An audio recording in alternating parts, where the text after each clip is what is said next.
Assalamualaikum warahmatullahi wabarakatuh. Saya Muhammad Syafiq bin Khairuddin, berumur 19 tahun dan berasal daripada Hutan Melintang, Perak. Saya juga merupakan pelajar Kolej Matrikulasi Perak yang mengambil jurusan Sains Fizikal.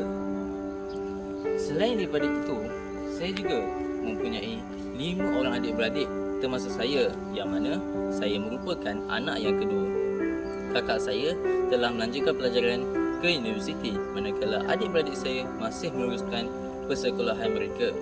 Ibu bapa saya pula, kedua-dua mereka bekerja pada sektor pendidikan.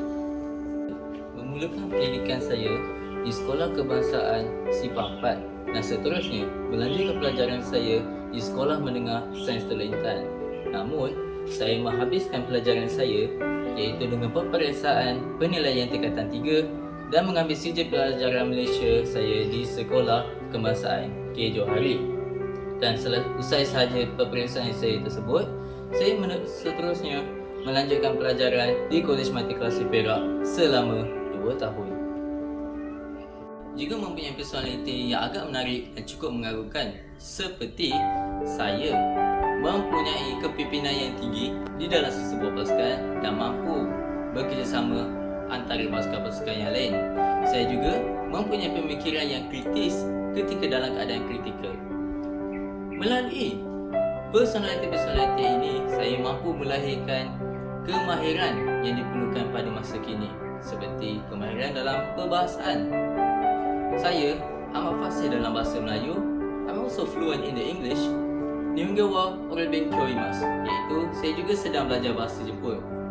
Tidak itu juga, saya juga mahir dalam kemahiran software seperti Adobe After Effects, Rush dan Premiere Rush. Kemahiran Adobe ini adalah untuk digunakan dalam skill editing dan juga video.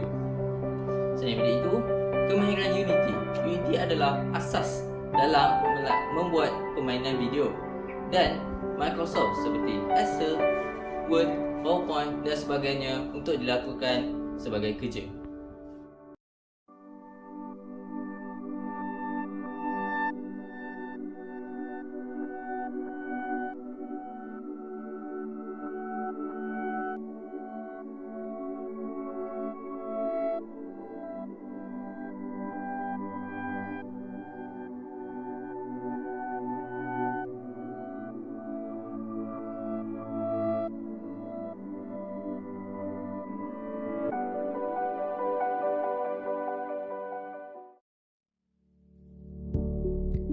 Pada tahun ini, Malaysia telah meraihkan Hari Kemerdekaan yang ke-64.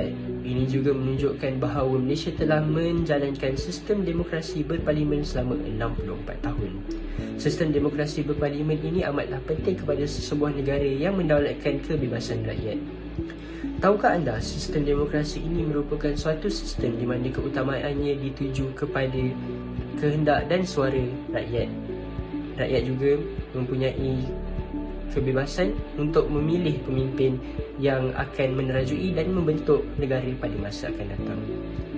Sejarah dunia telah menunjukkan bahawa demokrasi ini mempunyai pelbagai bentuk yang telah diperedarkan oleh setiap masyarakat dunia.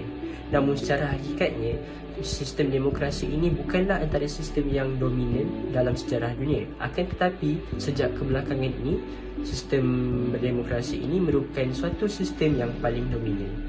Maka, marilah sama-sama kita melihat apakah kelebihan sistem demokrasi berparlimen. Terdapat beberapa kelebihan yang boleh diambil sebagai iktibar dalam sistem demokrasi ini. Antaranya, demokrasi dapat membaiki taraf hidup masyarakat. Di Malaysia, aspek ini dimanifestasikan dalam penjagaan kesihatan yang berkualiti, perumahan mampu milik, peningkatan keselamatan dan ketenteraman awam.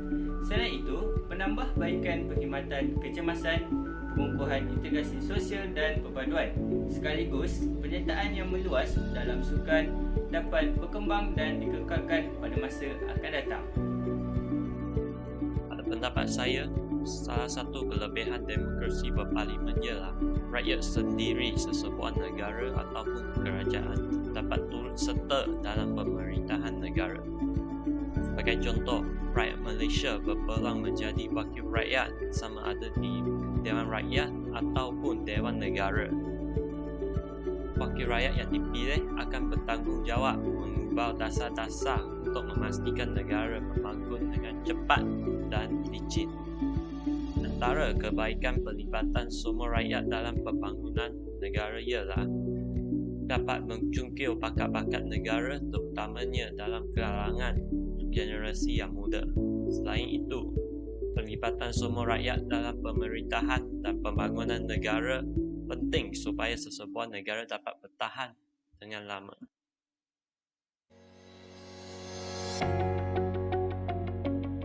Itu juga adalah kebebasan media massa, yang mana berbanding dengan negara lain yang menjalankan pemerintahan autokrasi seperti contoh Korea Utara.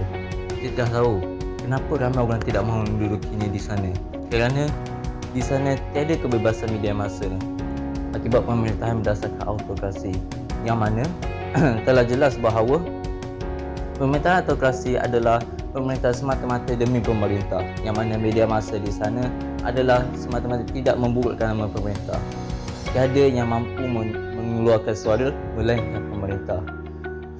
Oleh itu, kita sebagai rakyat Malaysia haruslah bersyukur dan terus bekerjasama dan bersatu padu untuk menjadikan Malaysia sebagai satu negara demokrasi pada masa akan datang. Terima kasih. Bulan semakin terang, bayang kian jelas bahawa sistem demokrasi adalah sangat memberi impak yang positif kepada negara kita. Semua warga madani haruslah bekerjasama, tidak kira bangsa, agama ataupun warna kulit, untuk menyatu padukan antara kita dan meneruskan sistem demokrasi ini. Bak kata pepatah, berat sama dipikul, ringan sama dijunjing. Saya sebagai pemerhati negara yang akan menerajui negara ini pada masa akan datang, berharap bahawa keharmonian yang kita kekalkan ini dapat diteruskan pada masa yang akan datang. Sekian, terima kasih.